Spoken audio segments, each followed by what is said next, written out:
오늘 우리에게 주신 하나님의 말씀은 시편 126편 1절에서 6절입니다. 시편 126편 1절에서 6절입니다. 봉독하겠습니다. 성전에 올라가는 노래. 여호와께서 시온의 포로를 돌려 보내실 때에 우리는 꿈꾸는 것 같았도다. 그때 우리 입에는 웃음이 가득하고 우리 혀에는 찬양이 찼었도다. 그때 문나라 가운데서 말하기를 여호와께서 그들을 위하여 큰 일을 행하셨다 하였도다. 여호와께서 우리를 위하여 큰 일을 행하셨으니 우리는 기쁘도다. 여호와여 우리의 포로를 남방 시내들같이 돌려보내소서. 눈물을 흘리며 씨를 뿌리는 자는 기쁨으로 거두리로다. 울며 씨를 뿌리러 나아가는 자는 반드시 기쁨으로 그 곡식단을 가지고 돌아오리로다. 아멘. 20세기 문명의 특징은 교통과 통신의 발달입니다. 이것은 세계를 더욱 가깝게 하는 그런 능력을 인간에게 주었습니다. 그 결과 우리는 지구 전체를 하나의 공동체로 인식하게 되었고 더 많이 왕래하며 더 많이 교제하며 살아갈 수 있게 되었습니다. 지금의 시대에 국경을 넘는 일은 여행이나 상업에서뿐 아니라 모든 문화적 콘텐츠에 있어서도 지극히 당연한 일이 되었습니다. 그래서 이제는 한 나라만을 위하여 문화를 만들어내는 것이 아니라 거리와 시간을 뛰어넘어서 그리고 언어와 문화의 장벽을 뛰어넘어서 모든 사람들이 함께 즐기고 공감할 수 있는 것들을 만들기 위하여 공감하는 그런 시대가 되었습니다. 그런데 갑자기 코로나19 바이러스의 등장으로 이러한 세계의 변화에 제동이 걸리게 되었습니다. 1950년 한국전쟁이 일어났을 당시 이승만 대통령이 했던 유명한 라디오 연설의 그 금원이 있습니다. 그게 이제 뭉치면 살고 흩어지면 죽는다라는 금원입니다. 그런데 오늘 한국에서는 뭉치면 죽고 흩어져야 산다라는 새로운 금원으로 탄생하여 방역에 사용되고 있을 지경입니다. 참 절박한 말이죠. 흩어져야 산다. 이런 말은 우리가 이전에는 해보지 못했던 말이거든요. 심지어 추석도 이런 경고를 피해갈 수는 없었습니다. 오늘 이 주일까지 이어지는 이번 추석 연휴는 예전보다 더 긴 연휴임에도 불구하고 고향 방문을 자제하자, 성묘를 자제하자, 여행을 자제하자, 심지어는 가까운 사람들과 친목 모임도 자제해달라는 당부 속에서 지나가고 있습니다. 과연 한국의 방역이 이 연휴를 무사히 넘기고 성공할 것인지는 아마도 다음 주에 결과를 지켜봐야 하는 상황이지만 그러나 참 우리가 이것을 성공을 하든 못하든 이 명절을 이렇게 지난다는 것은 참으로 안타까운 현실이 아닐 수 없습니다. 이렇게 사람들이 흩어져 살아가야만 하는 세상이 되었기에 지금의 시대를 언택트 시대라고 명명하기도 합니다. 기업들도 재택근무를 장려하고 있고요. 문화공연도 이제는 오프라인이 아니라 온라인으로 이루어집니다. 그리고 사람들의 만남도 최대한 자제되는 것이 미덕이 되어서 이제 친구 모임도 잘 못하고 결혼식도 연기되고요. 심지어는 사람이 돌아가셔서 장례식을 하는데도 부고를 알리면서 오는 메시지를 보니까 오실 필요는 없습니다. 그렇게 안내되는 것을 제가 보았습니다. 그래서 사람의 만남 자체가 희귀해지고 사라지는 그런 상황을 우리는 맞이하고 있습니다. 이것은 교회도 마찬가지입니다. 교회가 바로 전염병의 클러스터가 될 수 있는 위험한 상황을 우리가 경험하게 되어지면서 교회뿐 아니라 모든 종교 모임이 금지되거나 자제되는 그런 현실을 맞이하고 있습니다. 그래서 큰 교회든 작은 교회든 급하게 온라인 예배를 편성해야 있고요. 모든 것이 다 불황이라고 하는데 이 온라인 예배를 위한 방송 장비는 크게 흥황이라고 그러죠. 사람들이 서로 사가지고 장비를 구하기가 힘들다, 그런 이야기가 들려집니다. 그러면서 이제 나름대로의 독특한 방식으로 교회 공동체를 지켜내기 위하여서 다 같이 안간힘을 쓰고 있는 그러한 상황입니다. 그러나 코로나19의 상황은 아직도 1, 2년의 시간을 더 필요로 하는 것으로 보입니다. 우리가 작년도 연말에 시작해서 거의 이제 1년이 돼 가거든요. 그래서 우리가 한두 달 정도 잘 하면, 이 코로나19에 대해서 어떻게 좀 대안이 나오지 않을까 싶었는데, 1년이 지났지만 아직 세계는 전염병이 더 번져가고 있죠. 그래서 지금 백신을 한창 개발하고 있지만 그 백신이 나온 이후에도 전 세계에 그것이 보급되고 사람들이 이 질병의 위험에서 벗어나기 위하여서는 앞으로 한 1년 내지 2년 정도 필요하다고 그렇게 이야기를 합니다. 그리고 이 질병을 극복하게 된다고 하더라도, 그러니까 코로나19를 우리가 잘 이겨낸다 하더라도 연구자들은 이와 비슷한 전염병이 앞으로 주기적으로 나타날 가능성이 매우 높다, 그렇게 경고하고 있습니다. 그래서 우리는 고민을 하게 됩니다. 그것은 과연 이 언택트 시대 속에서 우리는 어떻게 교회를 지키고 우리의 신앙을 보수해 나갈 것인가? 그러니까 이제 이 언택트 시대가 몇 개월 만에 끝나지는 않을 거라는 거죠. 그리고 또 1년, 2년 이렇게 해서 이번 코로나19는 한 3년 정도 될 것 같은데, 그것이 지나서 조금씩 또 우리의 일상이 회복된다 하더라도 비슷한 질병이 또 찾아오게 된다면 또 이런 상황을 우리가 맞이하게 될 것 아니냐는 것입니다. 그럼 이제 이런 시련이 계속 파도와 같이 밀려오는 미래 속에서 그럼 언제까지 우리는 온라인 예배로 대체되어지고 또 그러면서 과연 우리 신앙을 한결같이 지켜나갈 수 있겠는가? 그런 고민, 참 심각한 고민을 우리가 하게 됩니다. 우리는 우리만 예수 그리스도를 잘 믿을 것이 아니라 우리 다음 세대에 온전한 신앙과 교회를 물려주어야 할 사명을 가지고 있습니다. 때문에 앞으로 어떤 상황이 온다 하더라도 우리는 그것을 잘 극복해야만 합니다. 그리고 또한 우리가 소중히 여기는 교회와 신앙을 지켜내고 물려줄 수 있는 그런 그리스도인이 되어야만 합니다. 오늘의 본문은 이스라엘의 역사적 경험을 그 배경으로 하고 있습니다. 이스라엘은 역사 속에서 바벨론에 의하여 나라가 망하고 이스라엘 사람들이 포로가 되어서 먼 이국 땅으로 이주되었던, 강제 이주를 당했던 그런 경험이 있습니다. 바벨론은 지금의 이라크 지역에서 일어났던 거대한 제국입니다. 주변의 나라들을 힘으로 정복하였고 또한 그 문화가 융성하여서 자기의 문화를 가졌을 뿐 아니라 주변국들의 문화를 또 받아들이고 융합해서 그렇게 자기 주변에 있는 나라들에게 보급해 갔습니다. 본래 이 이라크 지역은 메소포타미아 문명의 발흥지였기 때문에 고대로부터 이미 앞선 문물과 저력을 가지고 있었습니다. 이것이 이제 시리아, 페르시아, 그리고 바벨론으로 이어졌는데 이런 국가적 구분을 뛰어넘어서 이 지역에 나타났던 거대한 제국을 대표적으로 바벨론이라고 성경은 호명하고 있습니다. 이스라엘은 이 바벨론에 비하면 지극히 작은 나라요, 또 변방에 불과했습니다.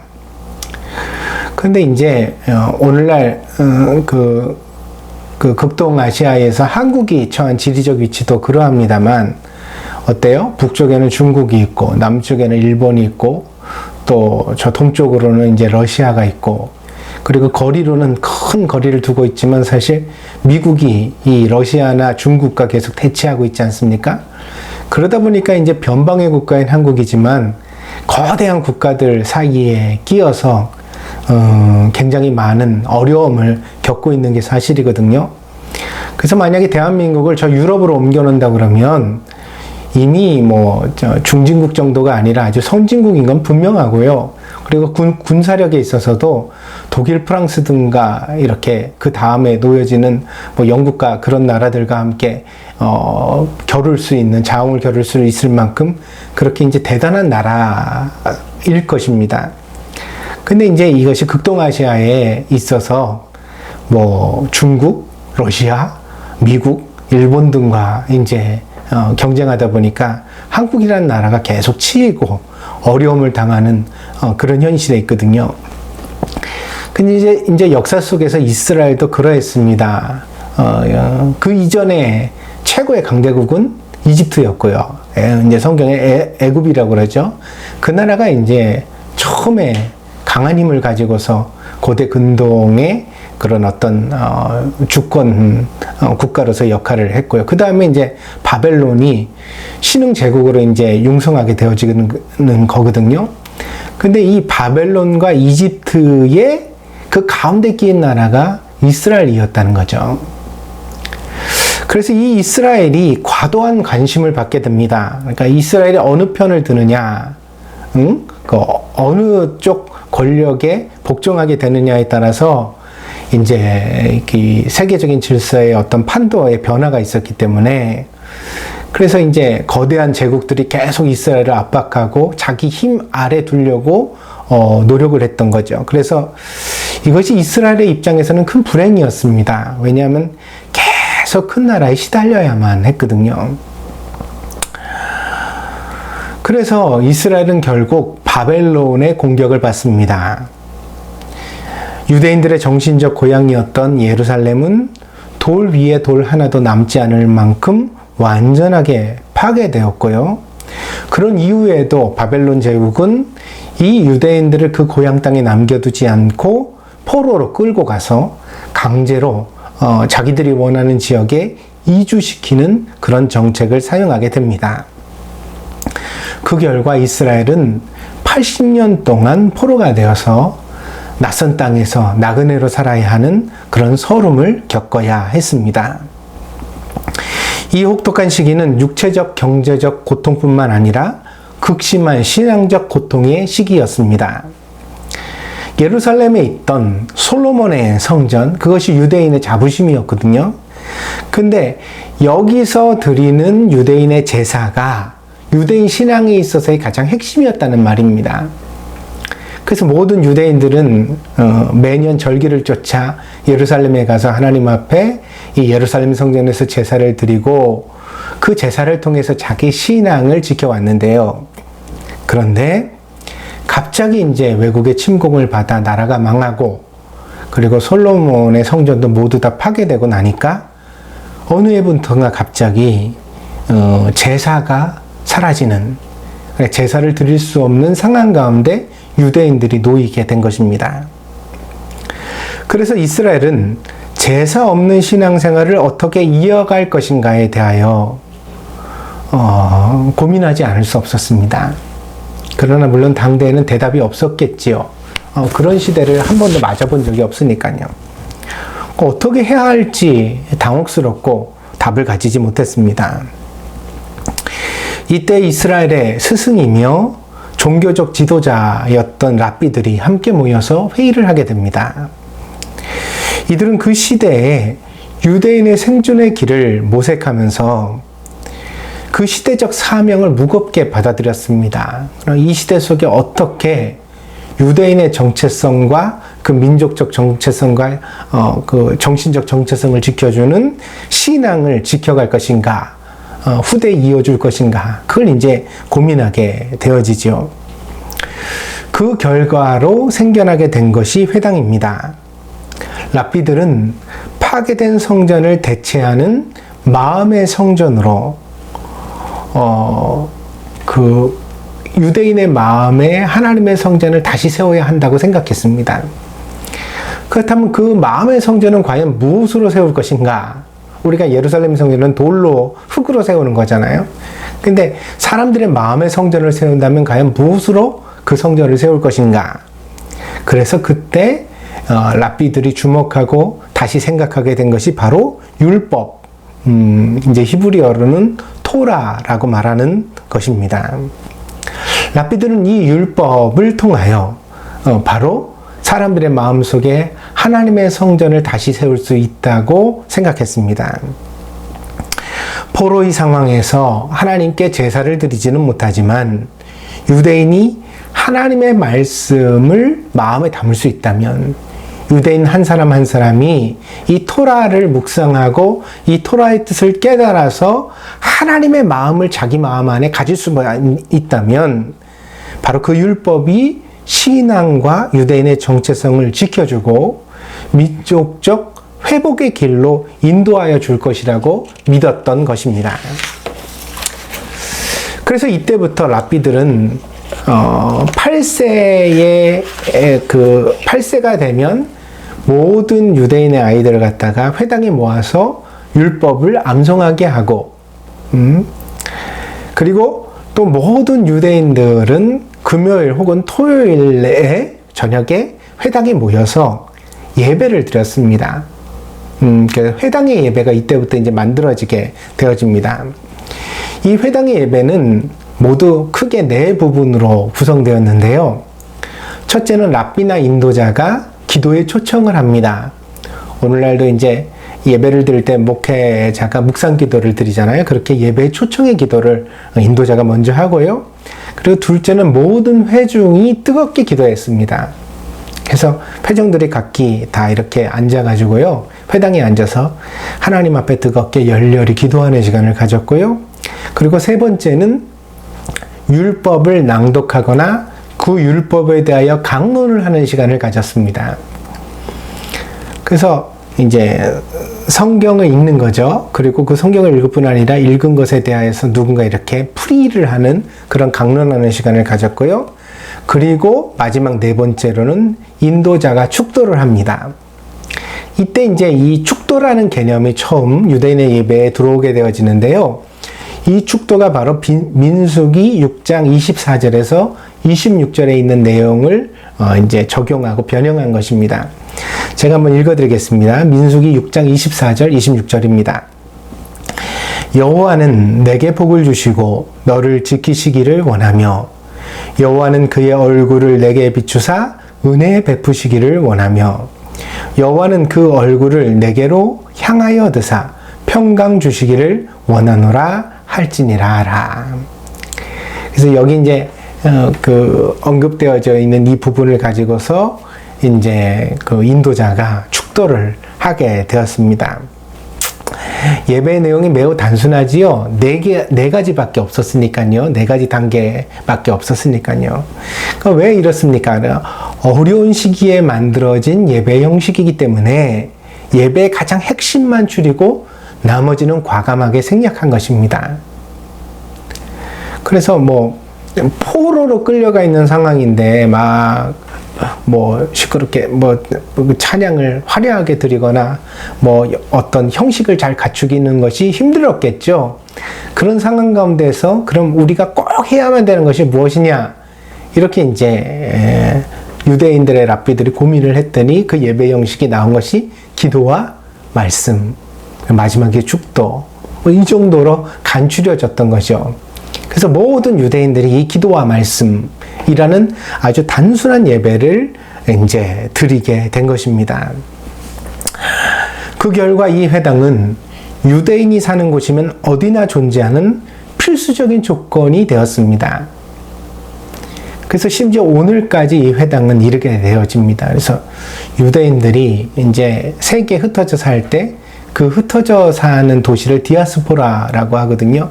근데 여기는 늘 회당이 있습니다. 회당이 없으면 유대인이 살아갈 수 없다.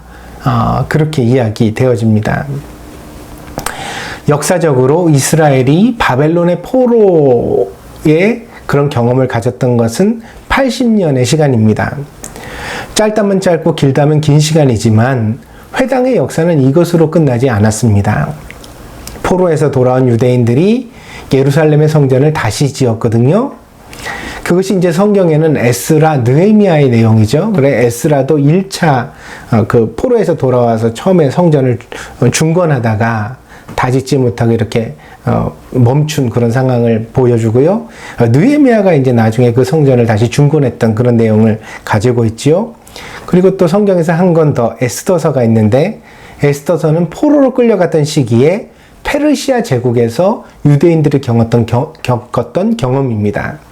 그래서 이제 이 에스더서의 사건으로 인하여서 불임절이라는 절기가 만들어지게 되는데, 이것도 이제 포로기의 내용이죠. 그래서 에스라, 느헤미야, 에스더 이렇게 세 권의 성경이 바로 바벨론 포로기라고 지칭되어지는 시기에 유대인들에게 있었던 그 내용을 가지는 성경이라고 하겠습니다. 그래서 이 내용을 가만히 읽어보면 이제 포로에서 돌아온 이스라엘 백성들이 힘을 다 쏟아가지고 예루살렘의 성전을 중건했거든요. 화려하든 화려하지 못하다 했던 성전을 먼저 짓기는 졌습니다.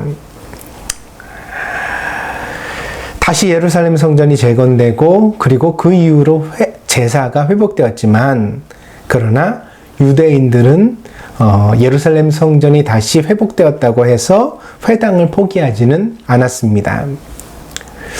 오히려 그 율법의 가치를 새삼 깊이 깨달았기 때문에, 아 그렇구나, 보이는 건물로서의 성전은 언제나 무너질 수 있지만 보이지 않는 마음의 성전을 지키면, 그러면 하나님의 회복이 우리 가운데 있을 수 있구나, 그걸 알게 되었기 때문에 이후로 이스라엘의 역사 속에서 회당은 정착되었으며, 유대인이 사는 곳이면 어디나 회당이 먼저 세워지게 되었던 것입니다.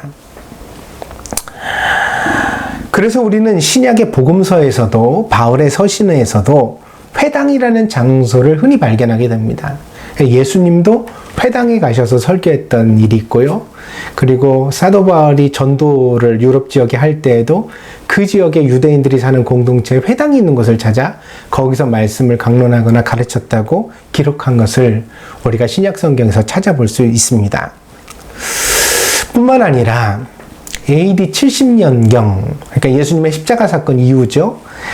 그 70년경에 유대인들이 로마에 반대하여서 반란을 일으킵니다. 이때 로마의 장군 티투스가 큰 대군을 이끌고 이 유대인 토벌을 오거든요. 반란군 토벌을 옵니다. 근데 이때 이제 이 티투스 장군이 예루살렘을 파괴합니다. 반란을 일으킨 유대인에게 본보기를 보이기 위하여서 AD 70년경에 이 티투스 장군이 예루살렘을 파괴합니다. 이때 그 예수님 당대에 있었던 예루살렘 성전도 파괴됐습니다. 예수님 때에는요, 계속해서 성전이 지어지고 있었거든요. 이 성전을 이제 헤롯 대왕이 다시 중건하여 지었다고 했습니다. 헤롯은 원래 순수 유대인이 아니라 이방인인데, 돈으로 그 팔레스타인 지역의 왕권을 로마 황제에게 샀습니다. 돈으로 왕이 된 사람입니다. 그러다 보니까 사람들에게 별로 인기가 없으니까 유대인들을 회유하기 위해서 자기의 그런 사적인 돈을 들여서 성전을 크게 짓는 공사를 했거든요. 그럼 이제 사람들이 헤롯에게 칭찬을 해줄 것 같아서 그런 일을 했던 거죠. 그래서 이때 헤롯이 예루살렘 성전을 꽤 거창하게 지었습니다. 이전보다 훨씬 더 화려하고 크게 지었죠. 근데 이 성전이 몇 년 가지 못하고 AD 70년경에 로마의 장군, 이후에는 황제가 된 사람인데 이 티투스에 의하여서 완전히 파괴됩니다. 그때 그 진압군으로 왔던 로마 병사들에게는요, 이 예루살렘 성전에 막대한 금은 보화가 숨겨져 있었다는 헛소문이 돌았다 그래요. 당시에 뭐 로마에 복속된 나라였으니까 유대인에게 무슨 금은 보화가 그렇게 많았겠습니까? 그런데 오늘이나 옛날이나 가짜 뉴스는 참 있는 것 같습니다.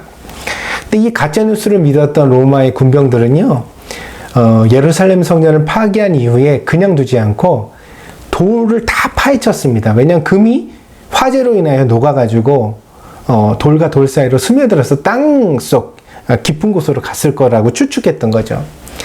그래서 예루살렘 성전이 화재로 무너졌는데 그 무너진 잿더미조차 그냥 두지 않고요. 전부 다 병사들이 가져다가 아골골짜기, 당시에 이제 예루살렘 사람들이 쓰레기 하치장으로 썼던 곳인데 거기다 갖다 버렸답니다. 그래서 그야말로 다시 한번 예루살렘 성전은 돌 위에 돌 하나도 남지 않는 그런 파괴를 겪게 됩니다. 이렇게 두 번이나 계속해서 성전의 파괴를 겪게 되어지니까 어때요? 다시 한번 유대인들은 보이는 성전의 험함을 깨닫게 되어지죠. 그래서 이후로 유대인의 정체성 그리고 신앙을 지키는 그 사명은 회당, 이것을 이제 헬라어로는 시나고게라고 말하는데 이 회당이 그 중심이 되어지는, 예루살렘 이전에 예루살렘 성전이 유대인의 신앙의 중심이었다면 이제는 모든 유대인의 정체성과 신앙의 중심은 어디예요? 회당이 되어지는 그런 패러다임의 변화가 일어나게 됩니다.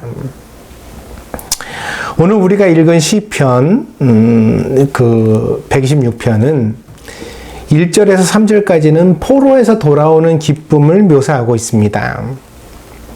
그래서 그 내용을 가만히 보면 굉장히 하나님께서 우리를 포로에서 해방하실 때 우리가 마치 꿈꾸는 것 같았다 이렇게 표현을 하고 있죠. 얼마나 좋았던가. 그걸 이제 과거의 일을 회상하는 것입니다.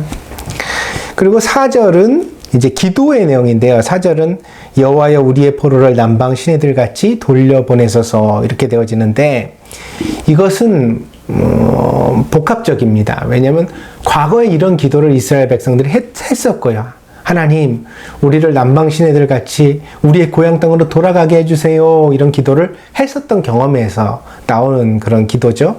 그런데 또한 동시에 이스라엘 역사 속에서 다시 포로기와 같이 암흑의 상황이 온다 하더라도 그 위기와 역경에서 건져달라는, 이스라엘 민족이 역시 다시 포로에서 돌아오는 것과 같이 그렇게 회복되게 해달라는 그런 미래적 내용을 담고 있는 기도라는 거죠. 그래서 이 기도는 과거에 드린 기도이며 또한 미래를 위한 현재의 기도이기도 한 그런 내용으로 되어져 있습니다. 그래서 1에서 3절은 과거에 대한 회상, 이라면 4절은 과거와 현재, 미래를 아우르는 기도의 내용이라고 할 수 있고요. 그리고 5절, 6절이 이제 이 시편 126편의 가장 핵심인데 그것이 무엇이냐면 후세에 남기는 교훈입니다. 그래서 이 5절에 보면 눈물을 흘리며 이렇게 되어져 있죠. 시작되는데 6절은 울며 이렇게 시작됩니다. 근데 이것은 동의 반복어예요. 뭐 눈물을 흘리는 것과 우는 것이 뭐가 다르겠습니까? 똑같죠. 눈물을 흘리며 씨를 뿌리는 것과 울며 씨를 뿌리는 건 다 똑같은 내용입니다. 기쁨으로 단을 거둔다는 것도 똑같은 내용이죠. 그래서 5절과 6절은 다른 내용이 아니라 너무너무 소중해서 다른 표현의 반복으로 강조하지 않을 수 없는, 후손들에게 꼭 전하고 싶은 이스라엘 민족의 교훈이 그 내용이 되어집니다. 그렇다면 그 교훈의 내용은 무엇일까요? 5절, 6절을 제가 한번 읽고 설명드리겠습니다. 5절입니다. 눈물을 흘리며 씨를 뿌리는 자는 기쁨으로 거두리로다. 울며 씨를 뿌리러 나가는 자는 반드시 기쁨으로 그 곡식단을 가지고 돌아오리로다. 그래서 이 5절, 6절이 126편의 가장 중심이 되어지는 교훈인데요. 후대 전하는 교훈인데 그 내용은 낙심하거나 절망하지 말고 씨를 뿌리라는 것입니다. 미래를 위해 오늘 희망을 심으라는 것입니다. 할 수 있는 것을 하라는 것입니다. 아무리 상황이 엄혹하고 어렵더라도 이런 상황에서 내가 뭘 할 수 있겠어? 그렇게 한탄만 하지 말고 그래도 뭔가 할 수 있는 일이 있지 않겠느냐? 그것을 하라는 것입니다. 울면서라도 씨를 뿌리라는 것입니다. 운다는 상황은 씨를 뿌려도 그 곡식을 거둘 수 있는 희망이 안 보이는 상황이거든요. 그런데도 불구하고 씨를 뿌려야 한다는 것입니다. 비록 그것이 아무리 아프고 어렵고 힘들어도 그렇게 해야만 한다는 것이 오늘 시편 126편의 강력한 교훈입니다. 포로기의 유대인들이 회당을 만든 것은 편리한 신앙생활을 위한 타협이 절대로 아니었습니다. 그러니까 예루살렘 성전에 찾아가는 것이 너무 멀고 번잡하니까, 예배도 너무 복잡하니까 우리 신앙생활을 좀 간편하고 쉽게 해보자, 그렇게 해서 탄생한 것이 회당이 아니라는 말입니다. 그것은 당시의 유대인들에게는 울면서 눈물을 흘리면서 감당했던 신앙의 고민의 산물이며 책임과 사명의 결과였던 것입니다. 그러니까 유대인들은 정말 없던 시절에 자기들이 가진 모든 것을 다 털어 이 회당을 만들었습니다. 유대인들이 회당을 만들었다고 하여서 그것이 당장 어떤 부흥을 나타내고 이스라엘 민족에게 효과를 거두게 했던 것은 아닙니다. 어떤 면에서 포로가 된 사람들이 건물 하나를 따로 구별해서 거기 모여 예배를 계속하고 하나님 말씀의 율법을 외운다는 것은 초라한 몸부림이며 궁색한 방도처럼 보여졌을 수도 있습니다. 심지어 어떤 사람들은 이것을 반대했을 것입니다. 무슨 말이냐? 아니, 예루살렘에 가서 예배를 드려야지 여기서 이렇게 이 컴컴하고 초라한 곳에서 우리가 예배를 한다고 그게 우리 신앙에 무슨 도움이 되겠느냐? 뭐 탈출을 하든 무슨 어떻게 하든지 간에 우리는 예루살렘으로 가야 된다. 그런 사람들이 당대에도 있었겠죠. 그러나 우리가 잊지 말아야 하는 사실은 우리의 하나님께서는 언제나 사람의 중심을 보시고 그 속마음을 감찰하시는 하나님이라는 것입니다. 시편 11편 4절입니다. 여호와께서는 그의 성전에 계시고 여호와의 보좌는 하늘에 있으며 그의 눈이 인생을 통촉하시고 그의 안목이 그들을 감찰하시도다. 하나님이 어떠세요? 사람을 눈여겨보십니다.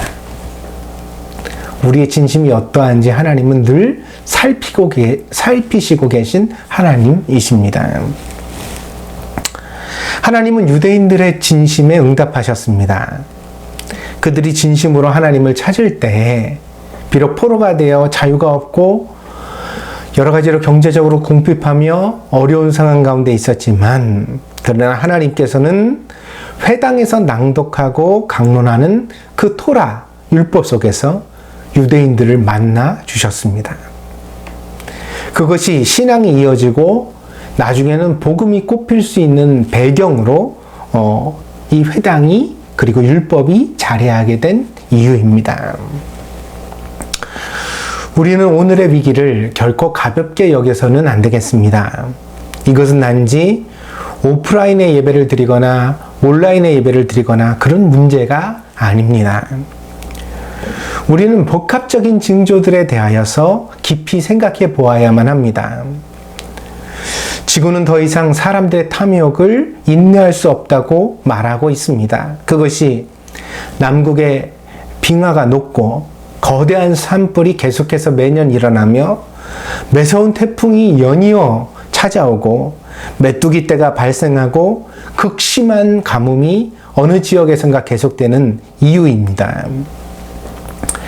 기후재앙을 연구하는 학자들은 인류가 10년 이내에 극적인 변화를 만들어내지 못하면 지구는 돌이킬 수 없는 상황에 접어들게 될 것이라고 경고하고 있습니다. 10년, 긴 시간이 아닙니다.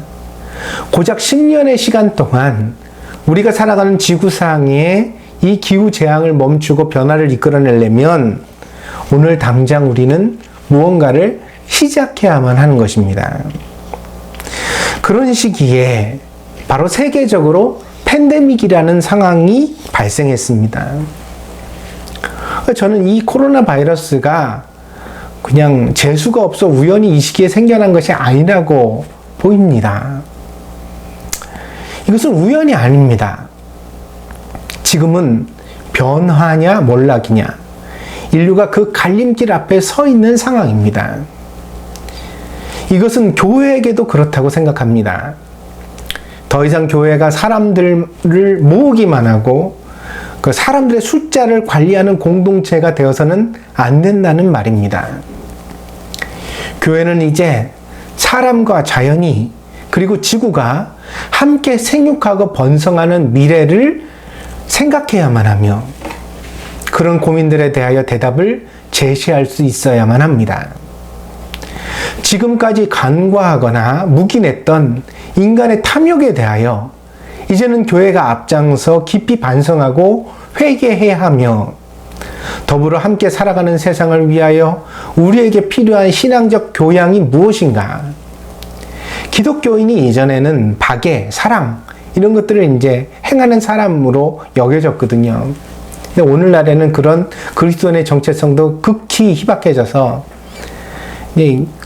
그리스도인이 세상 사람과 다른 게 뭐냐 이런 도전적 질문에 우리가 직면해 있잖아요. 그런데 이제는 사람만 생각하는 교회에서 더 나아가 지구를, 환경을, 자연을, 심지어 우리와 신앙이 다른 사람들과 함께 살아가는 방식을 교양으로 함께 고민해야 되는 시기 속에 우리 교회가 놓여져 있다는 것입니다. 그런 점에서 언택트 시대의 언택트 시대는 교회의 몰락이 예고되는 시대이며 동시에 패러다임 시프트, 그러니까 인식의 전환이 일어나는 부흥의 시대의 가능성도 내포되어 있다고 생각합니다. 여기서 우리가 잘못된 선택을 하게 된다면 그야말로 그간에 이루었던 모든 어떤 공든탑이 무너지게 될 것이 보입니다. 그러나 또 이 위기의 시기에 우리가 바른 대답을 찾아낼 수만 있다면, 올바른 대답을 세상에 제시할 수만 있다면 우리는 오히려 부흥의 미래를 맞이할 수 있을지도 모릅니다. 오늘 본문의 내용과 같이 기쁨으로 그 열매를 거두는 풍성한 추수가 우리에게 주어질 수도 있다는 것입니다. 그러나 그런 미래는 그냥 되어지는 일은 아닙니다. 누군가는 지금 이 어려운 상황 속에서 눈물로 씨를 뿌려야만 그런 미래가 가능합니다. 생존이 위협받는 시기이지만 임대료 걱정에 줄어가는 헌금 타령만 할 것이 아니라 어떻게 하면 신자들을 교회 울타리 안에 가두어 둘 것인가에 대하여 고민할 것이 아니라 바로 지금 우리는 이 시대에 맞는 신앙의 방법, 부흥의 길을 새롭게 모색해야만 한다는 것입니다.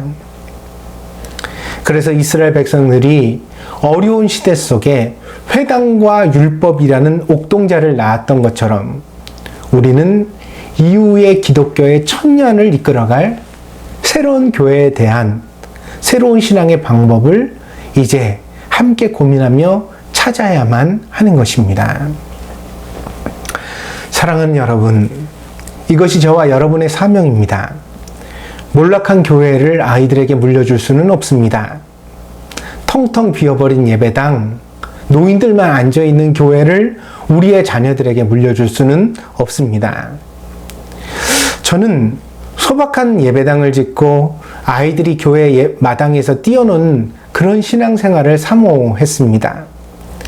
그런 조건만 저에게 주어진다면 더는 욕심 없이 평생 말씀에 전념하며 무명한 삶을 받아들이겠다고 스스로 생각해 왔습니다.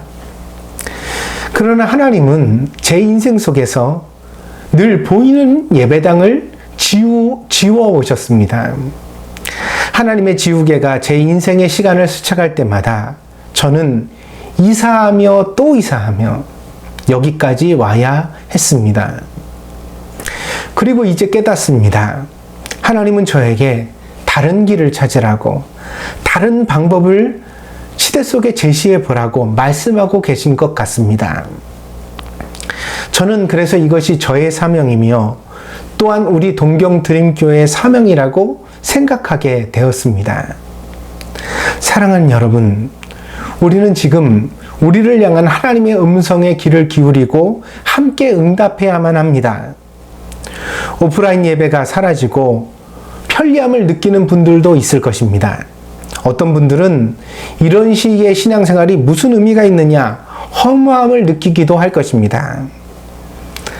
그러나 오늘 이 상황 속에서 여러분의 마음에 조금이라도 신앙이 있다면 겨자씨만한 믿음이라도 살아있어서 그리스도를 위하여 기꺼이 십자가를 지겠다는 마음이 조금이라도 있으시다면 지금 여러분은 저와 함께 깊이 기도하며 이 시대 속에 하나님이 주시는 대답을 찾아가야 할 것입니다.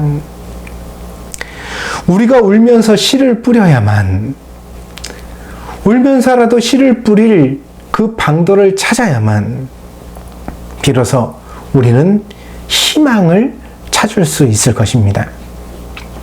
그것이 우리 자녀들의 미래를 지키는 일이며 동시에 우리 자신의 신앙을 보존하는 유일한 길이 될 것이라고 저는 생각합니다. 예수님께서는 제자들에게 이렇게 말씀하신 적이 있습니다. 마태복음 12장 30절입니다. 나와 함께 아니하는 자는 나를 반대하는 자요, 나와 함께 모으지 아니하는 자는 해치는 자니라. 한마디로 신앙에는 회색지대가 없다는 말씀입니다. 신앙에 있어서만큼은 방관자는 그냥 방해자일 뿐입니다. 그러면 우리는 신앙 앞에 늘 뜻을 정해야 합니다. 우리는 우리의 사명에 대하여 응답해야만 합니다. 과연 이 시대 속에서 우리는 어떤 그리스도인이 될 것인가? 교회를 몰락시키는 그리스도인이 될 것인가? 아니면 위기와 역경 속에서 교회를 지켜낸 그리스도인이 될 것인가? 만약 우리가 후자가 되고 싶다면 울며 씨를 뿌리는 길을 묵묵히 걸어가야만 할 것입니다.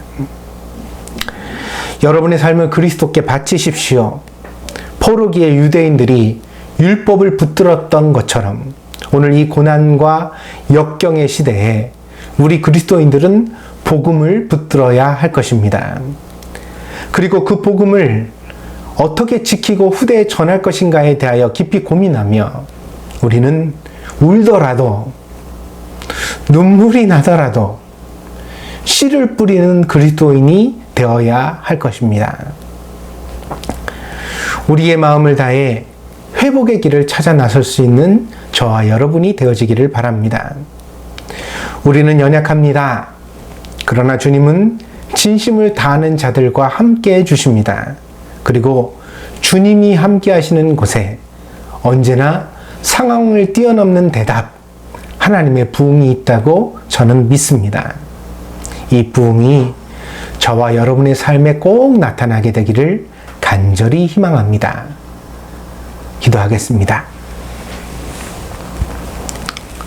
복되신 주님, 하나님께서는 어려운 상황들을 통해 오늘 우리에게 미래를 경고하고 계십니다. 계속 탐욕을 쫓아가면, 계속 과거의 방식을 우리가 고집한다면 우리에게 더 이상 밝은 미래는 없다고 말씀하시고 있습니다. 오늘 우리는 단지 우리 교회의 장래를 걱정할 것이 아니라 모든 교회, 우리 신앙의 장래를 고민해야 하며 나아가 민족의 장래를, 세계의 미래를 함께 고민해야 하는 시기 속에 놓여 있습니다. 이스라엘 민족들이 캄캄한 암흑의 시기에 그 포로의 시대 속에 회당과 율법의 그런 희망을 발견해냈던 것처럼 사랑하는 주님, 오늘 우리들도 이 언택트 시대 속에서 새로운 신앙의 길을, 새로운 하나님의 희망을 발견해낼 수 있는 교회, 그런 성도가 될 수 있도록 인도하여 주시옵소서. 이를 위하여 기꺼이 울면서라도 씨를 뿌릴 수 있는 마음이 우리 안에 있게 하여 주시고, 그런 각오와 그런 믿음으로 하나님 앞에 헌신할 수 있는 우리 동경드림교회가 되게 하여 주시옵소서. 하나님 함께 하시기를 간절히 원하오며 모든 말씀 예수 그리스도의 이름으로 기도하였습니다. 아멘.